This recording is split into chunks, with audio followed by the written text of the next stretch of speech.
Hey, welcome to the 10-minute daily reality check. Today's reality check is about lying. Oh man, Camille's joining me again, and I can't stand liars.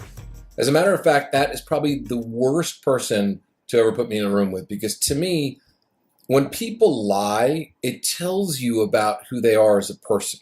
And the scary thing is that a lot of people actually believe their lies. They believe their lies. And an even scarier thing, Camille, I got to tell you, is somebody who has kids and they're lying, right? So that means they're going to teach their kids how to be a liar as well. Next generation of liars. Next generation of liars are coming through right then and there, because if the parent lies, the kid's going to learn to lie too, because the parent is living a lie.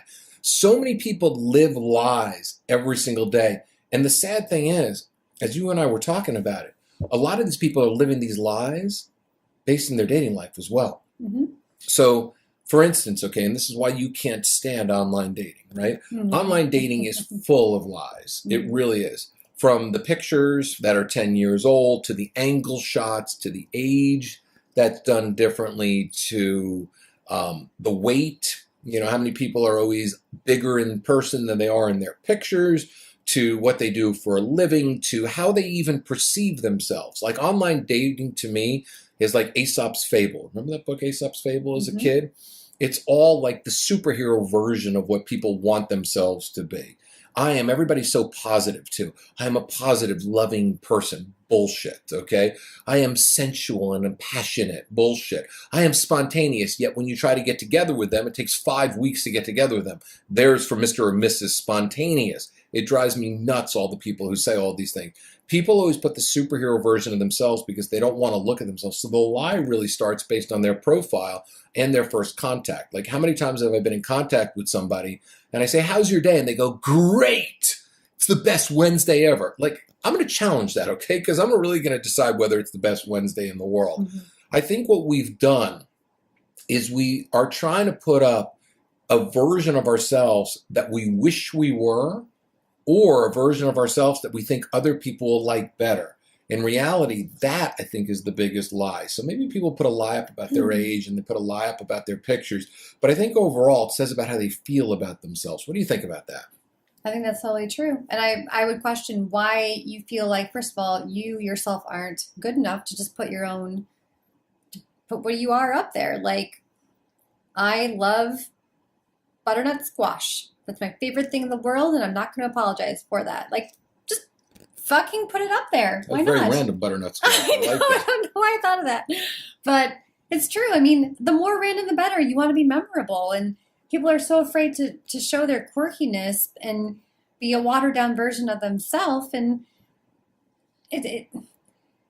when you tailor yourself to being what you think other people want, first of all, you have no idea what they want. Second of all, it's exhausting. Third of all, you're robbing them of the chance to actually get to know who you are. Because, hate to tell you, the real you is going to come out at some point. So might as well be upfront about it.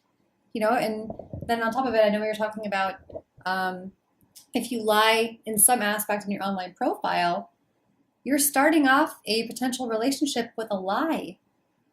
Instead of putting a picture that's 10 years old or you 20 pounds lighter on there, either devote the time to losing that weight or, take a look at why you feel the need to put that up there and actually lie to someone before you meet them. It's almost like there's a representative that went around and contacted and said, you're not good enough for who you are. Yeah. So they need to die. Yeah, they need to die. Like, all of a sudden, I mean, like, to me, you know, I love women that are skinny. Because it's just the body type that I like, right? A friend of mine will look at the same woman I'm attracted to and say, you know, you got to feed those women you're with, right? Because he likes lots of big butts and big breasts and the whole curvy thing, right? And he thinks I date anorexics, right? To him, they look anorexic. To me, they look absolutely perfect. And the thing is, people always think, you're right, you said it perfectly. People think that they should be something that maybe society has given them the illusion of needing to be.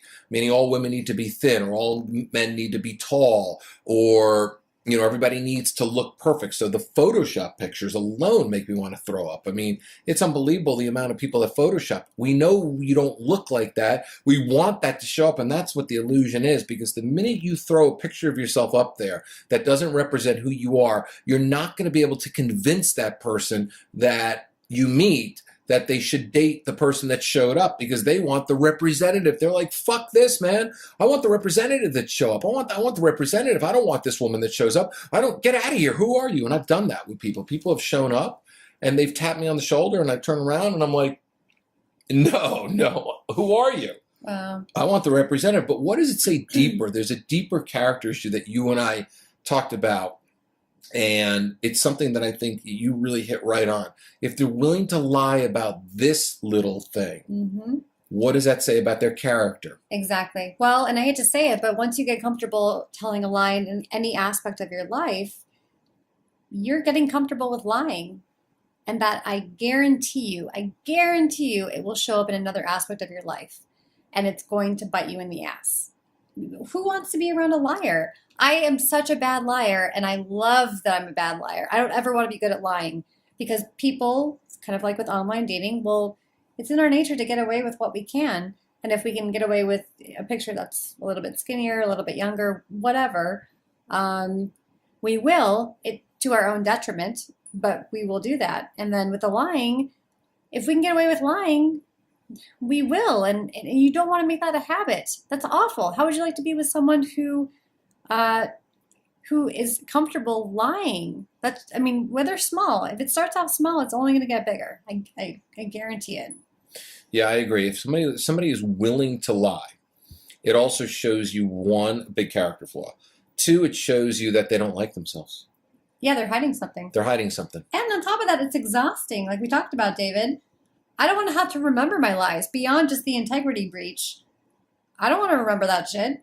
I don't either. I mean, I remember when I've lied in my lifetime, you have to actually remember it. You have to literally write it down because there's going to be a moment where you actually get caught. It was funny because I remember one time a friend of mine, wanted me to back him up, the old back him up type of deal, right?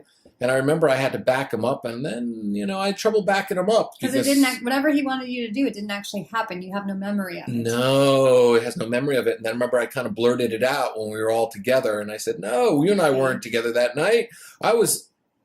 Oops, wait a second. And you being truthful then betrayed your friend, and that's a horrible place to be in. Well, it's not even a horrible place to be in it. It's a pressure thing, because you have to remember stuff. And that's another thing about liars is that they must remember so many things.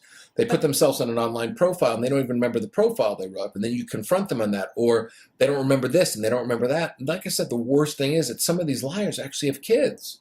Oh God, that's a whole other element of, that's bad. Teaching kids to lie.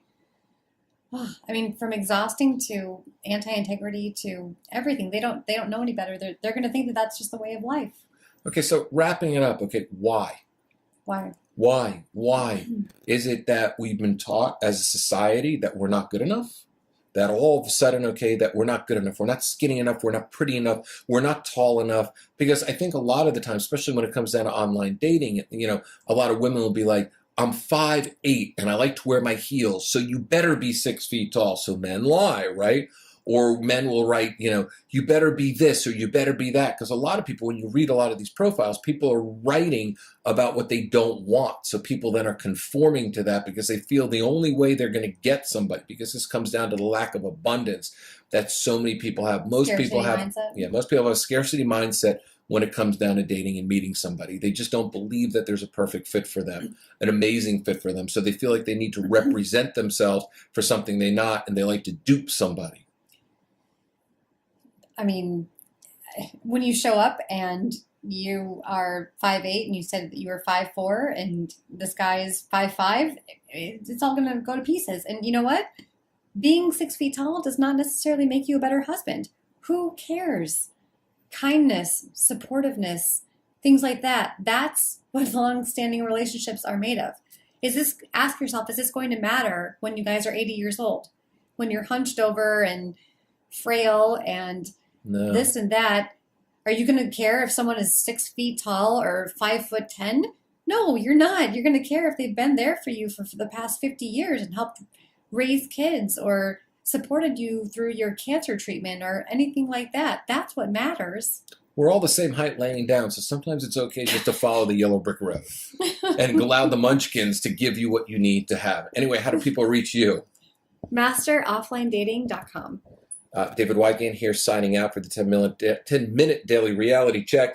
And for those of you that only like to date people that are tall, I strongly suggest following the yellow brick road is not a bad thing to do anyway, because who doesn't love a munchkin?